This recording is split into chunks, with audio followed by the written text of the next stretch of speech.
Hello there, we're the Glade City Rounders. I'm Wild Bill C. Some people call me Tennessee Bill. I play the fiddle, do some singing, and play the harmonica during the show. They call me Squirrel, play the banjo, and do what some people call singing. My name is Josh Smith. I play the guitar, jug, and sing. You might notice we're missing one member here, old Randy Hill. He couldn't make it due to the death of his family's prize-winning bandy rooster, Prince Willie Porpoise III. It won the fair the last 3 years playing tic-tac-toe.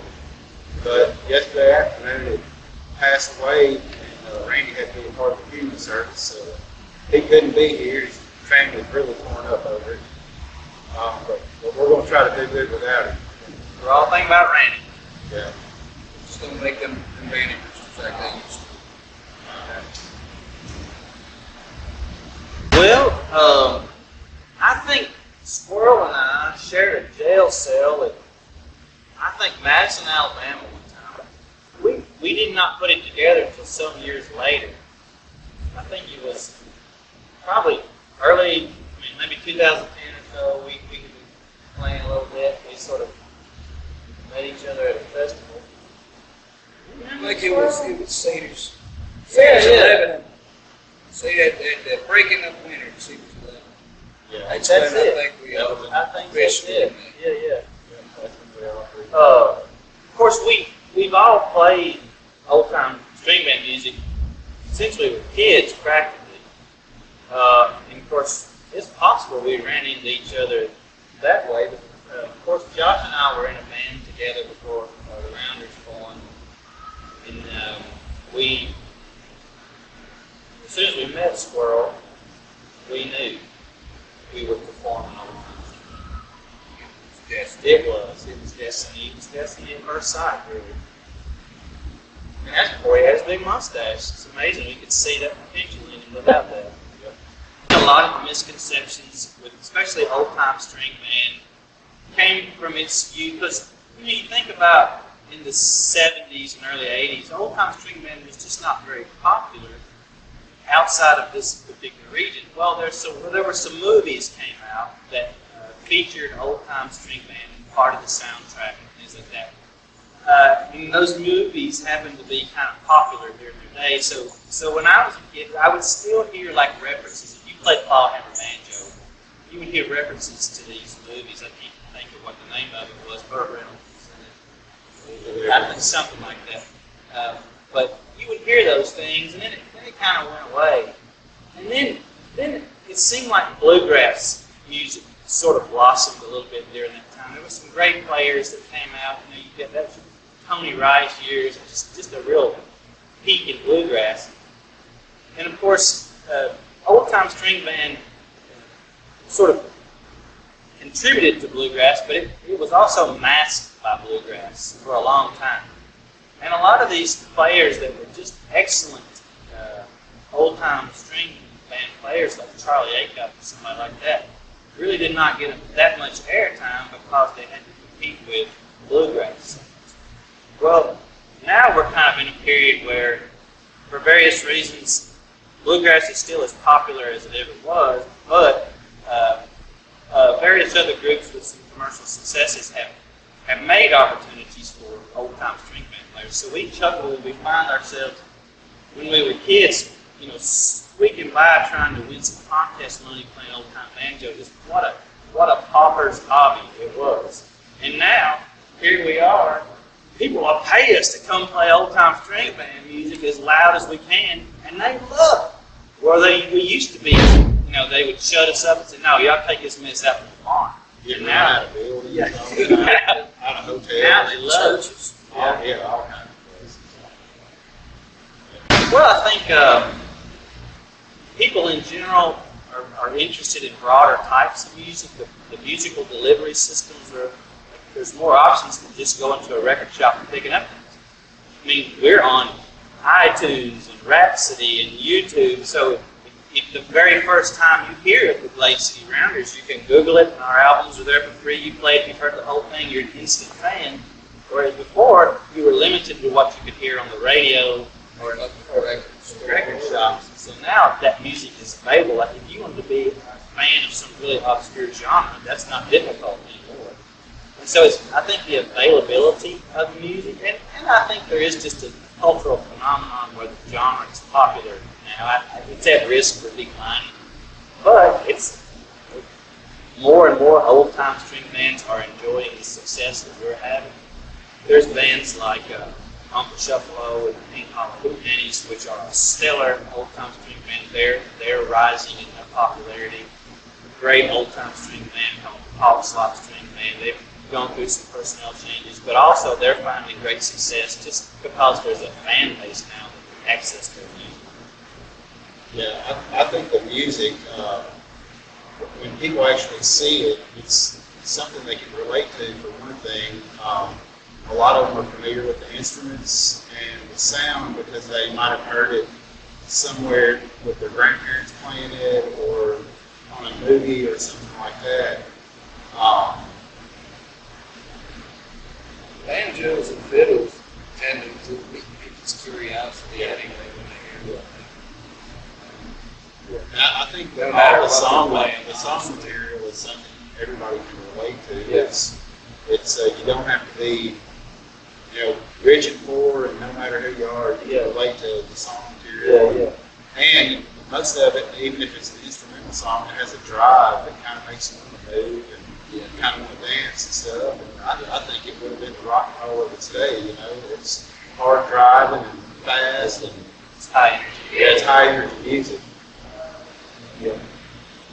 Well, of course it changes. You ask me tomorrow, it might be different. It's just whatever I'm woodshedding on at the time. I would say in general, one of the songs I brought to the band was Leaving Home. It was an old Charlie Poole tune. A fiddler named Michael DeFoe, that I'm a huge fan of, has a version of that song that was very inspiring.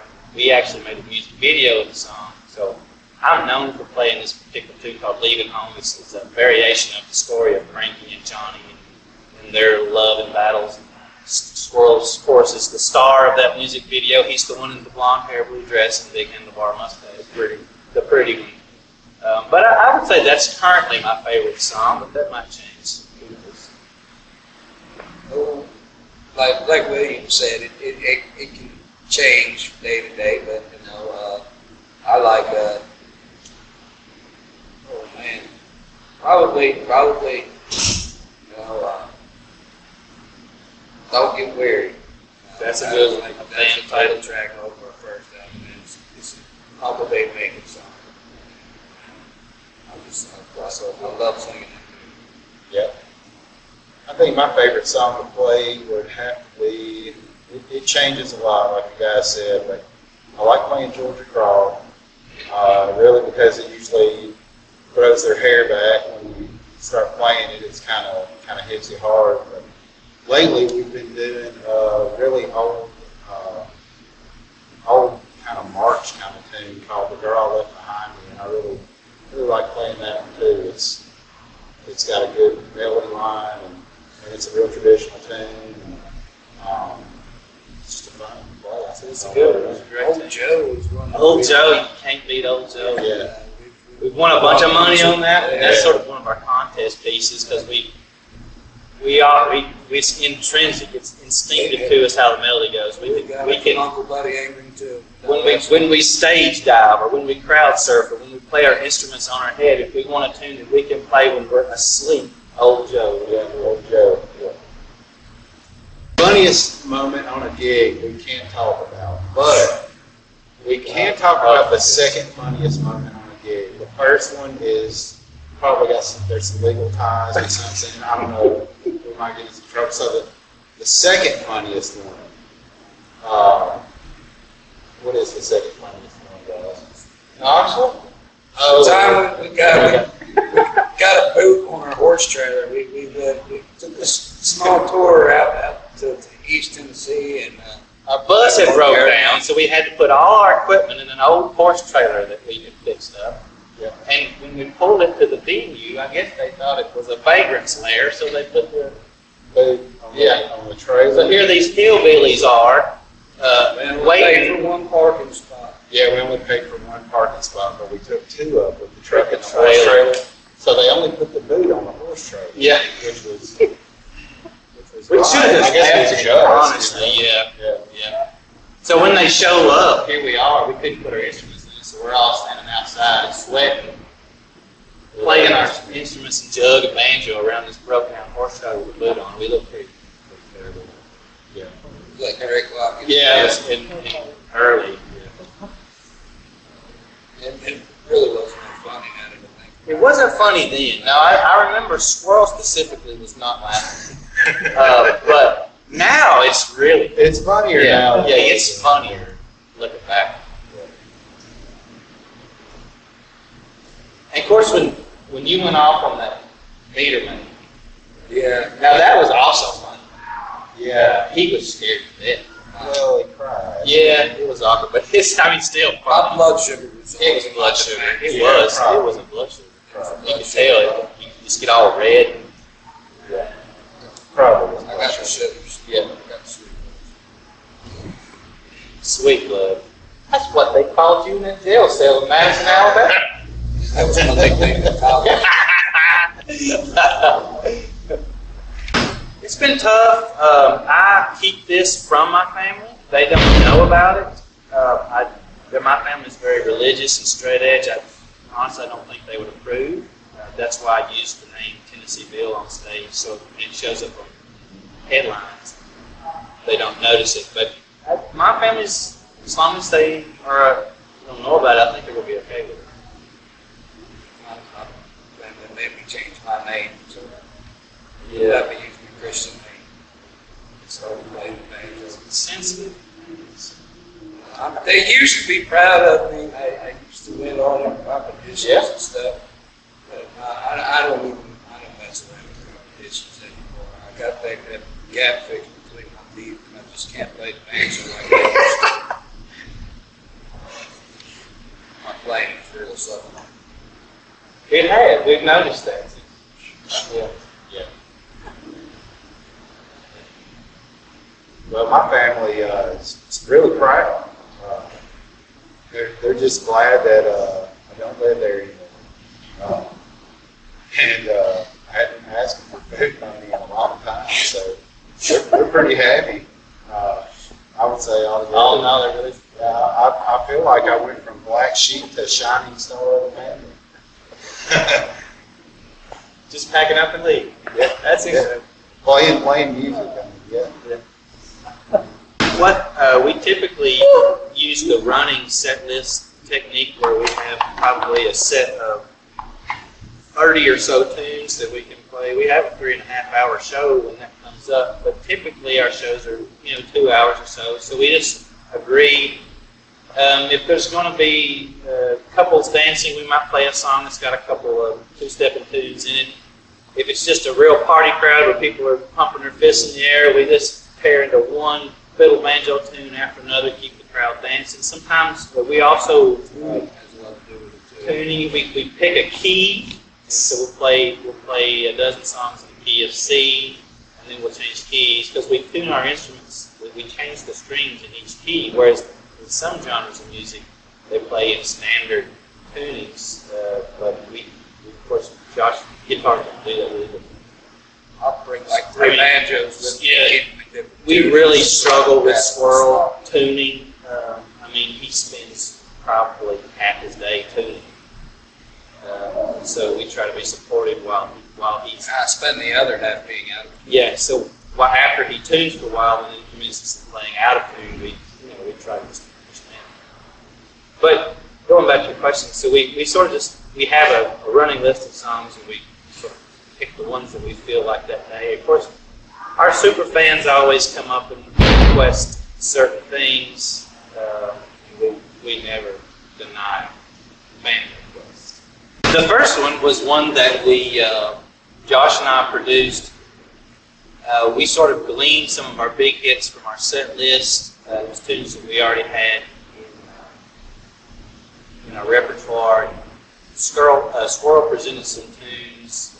Thereafter Us, Thereafter Me is his big hit from that record. That was also the record that Leaving Home was on. That famous opening Josh's guitar. That's been kind of a typical sound of ours. Cat House Studio, we recorded at Cat House Studio in Nashville with Adam Tucker and Adam Dean. Alda Tucker and Adam Dean. It was great to work with those fellas. And then our second record, Josh and I also produced that one. And we had sort of, again, we wanted something a little bit more creative. It wasn't quite our Pet Sounds album, but we experimented a little bit more. And then with our third one, we're doing the same thing. We've got some really interesting things there. The third one's not really that similar to the others. Squirrel's got a song on there called French Waltz, and it's just as obscure a banjo tune as you'll ever find in all your days. Randy Hill, our beloved bass player, is on this record, and it's just going to be night and day difference. His slap technique is something we've not talked about on this interview, but stands out and has really catapulted us as adding Randy to the performance. So just having Randy's slap technique, which is he's reinvented old-time string bass technique. I mean, he's going to be the old-time string bass player. It's just, you know, when you think of who's a famous old-time string player, a string bass player. What does think of old-time bass? But Randy is creating his own cave in the jungle. Like he's doing it, and so we're uber excited about having that come to our third. He's a fine banjo player too. He also, yeah, we all started accomplished as banjo players, and I think that's another thing that all of us have in common, and that brings us together. Yeah. Makes it a lot easier for them to tolerate. We have a personal studio that we have built now, so we have our own studios. It's not necessarily a studio day, but if we don't have a gig, we're all close friends, and we hang out on weekends together. Me and Squirrel have kids. We don't have kids together. But we have kids the same age. Science is working. So until they work that out, we will have separate kids. But we do things together, and we hang out in the studio, and we're always having a planning session in the studio while our youngins are wrestling. Then Josh and I are involved in some other artistic projects. He's an artist. I'm sure y'all know about this. Y'all need to check us out on GladeCityRounders.com, and you'll see Josh has an art gallery on one page. Squirrel has a page where some of his new tunes are featured, and you can see some of our other projects. Josh and I are in our rock and roll band. It's a completely separate project, but we hang out in the studio doing different things. So we're familiar with the studio, but on studio days where we're hitting the button and the red light coming on, it's a serious thing. You know, burning tape. It's a game face. Yeah, I remember Josh and I were recording a record with the Galleons. Of course, when we were kids, we would record on tape. You know, so you would have to be sure you had enough tape. So we still say it's all Pro Tools now, and it's all digital. There's no tape. We don't want to waste the tape. We don't want to waste tape. It's 10 hours in this digital stuff. Our first experiences in the studio are way different than our last ones. I mean, this is just the high-tech nature. I mean, we did it around a single microphone and cabin with a low-budget thing. We did it. Now we have more resources, but we're just as serious about it. We played a lot of gigs over the years, and they definitely get better. This past year's been real good to us. We played the Bluegrass Underground there and covered the Cavern set. It's great. We just got back a few weeks ago from West Cliff, Colorado. We played a Bluegrass Festival out there. It's just gorgeous. High Mountain Hay Fever Festival. We play here at Open Aid Making Days just about every year. We were in Colorado this year. It was the first year we missed the big. That's right here at home. So we always make that. We played the John Harvard Memorial Festival. great Square success dance time this year. Yeah, square dance there. It's always a great time. In Indiana, twice in 2 weeks. Yeah. We were up in North Indiana the weekend before that at the Kendallville, the Northern Indiana Bluegrass Festival. We got some great ones. Bluegrass Underground was an outstanding experience. It was something to remember, and something that we talked about wanting to do since we all got together. I think it's been a goal of ours. Last year we played Music City Roots, and that was something else that had been a goal of ours. And you know, most of these festivals, I think, have been something we've always wanted to do. We've all been going on for Dave Nation for a long time, and I know that it's probably been since the first year I went that I thought it would be really great to get to play on that stage someday. So now we get to do that. Yeah. Feature bands, you know. It's a great honor. I consider it an honor. Well, I'll say the future for the Glade City Rounders is bright. We've got, in the near future, like we talked about, we're working on our third album that should come out either late this year or early next spring. And that's what we're doing right now, week to week, is working on that album. But in the coming months, we have a couple more festivals that we'll play. One is Muddy Roots. This will be our 4th year playing that festival.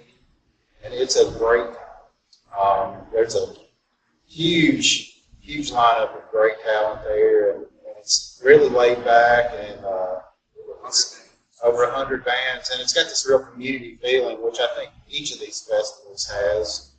And then we're also playing the Hoedown on the Market. Square dance there. That's in October, and we're really looking forward to that. That's become a really cool event. A lot of our friends are playing it. A lot of great musicians that are also our friends are on the lineup for that. So we're really looking forward to that. But I would say definitely more videos are in the future, and vinyl records are in the future. Our next recording project is going to go 2 vinyl. That's a big trend in the industry. Vinyl records now outsell CDs. I don't even own a CD player. Well, certainly not a cassette player. So I have a record player and iPhone. So I think y'all mostly listen to tunes in your record players and iPhones, and that's getting more common. I would say, again, the film thing is where we're headed next. We've had really great success with our 2 music videos.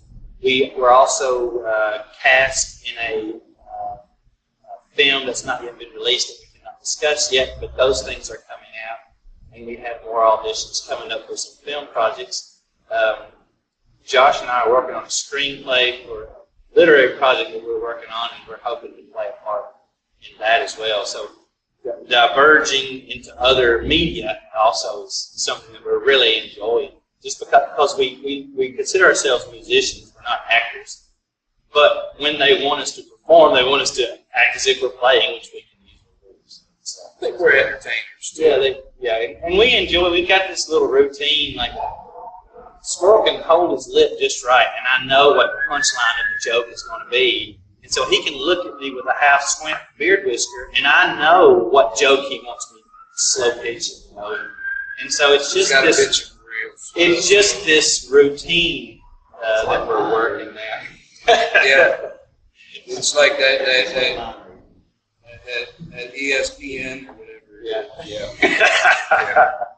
One cool thing though that we should talk about is that our CDs. If you do buy CDs or albums still, we're working on this thing where eventually you can put 4 of them together and they're going to make this one picture.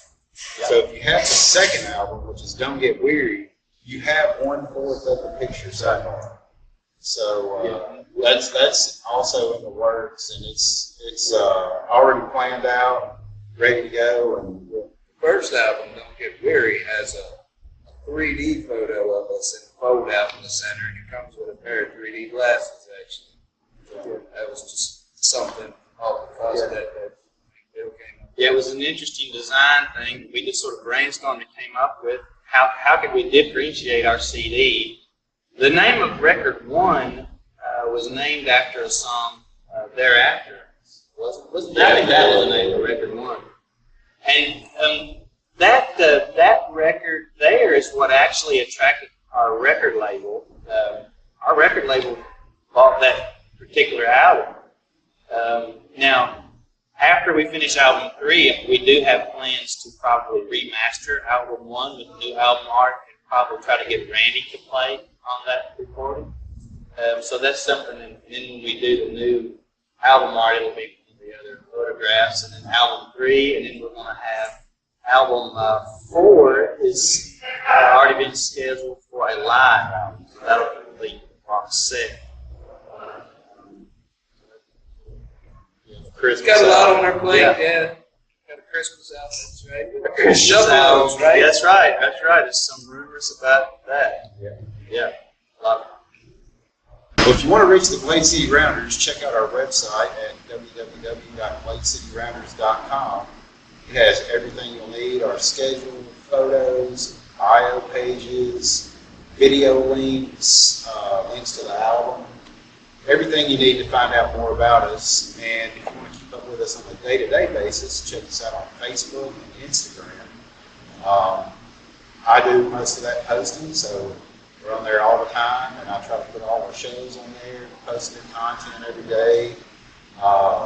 Anytime we have an album coming out or video, I definitely share that on there as well. Josh is also our manager at Booking Agent. He's pretty awesome. Yeah. That's definitely been part of the Rounders' success is our self-sufficiency. We just decided it can be done. We can do it. We've done it. We have some Moonstruck Management helps us with some gigs, which we're very grateful for. But in general, we're all out there. Of course, Josh deserves all the credit. He's knocking on doors and getting us excellent gigs, establishing us in the community, the musical community. He's also established himself as a person who's a doer in the community, which is great because they know you call the Rounders. He says we're going to show up. We show up and we burn the tent down like it's a great show. And it's been very successful for us. Building our own studio has allowed us to be more creative and less encumbered by time and dollar constraints. And that's been very key to our success as well. Well, the place that we're sitting here is Mayday Brewery here in Murfreesboro, right in town. We actually we host an old time jam here every other Thursday night. Ozzy and the staff here, they're gracious hosts. They've hosted plenty of our shows here, and they do a lot of stuff, with the community. It's just a fun place to hang out. They're great people. Come hear good Cool music, people to work with, have some good drinks. Ozzy has been a great patron of the band, allowing us to stage performances and events here. Sometimes we want to stage a small show and try some new material. This is a great place for that as well. The crowd's always really receptive. And Ozzy just bends over backwards to accommodate us, so we're just tickled. Plus the beer is really good. The beer's really good too. I hear the beer's good.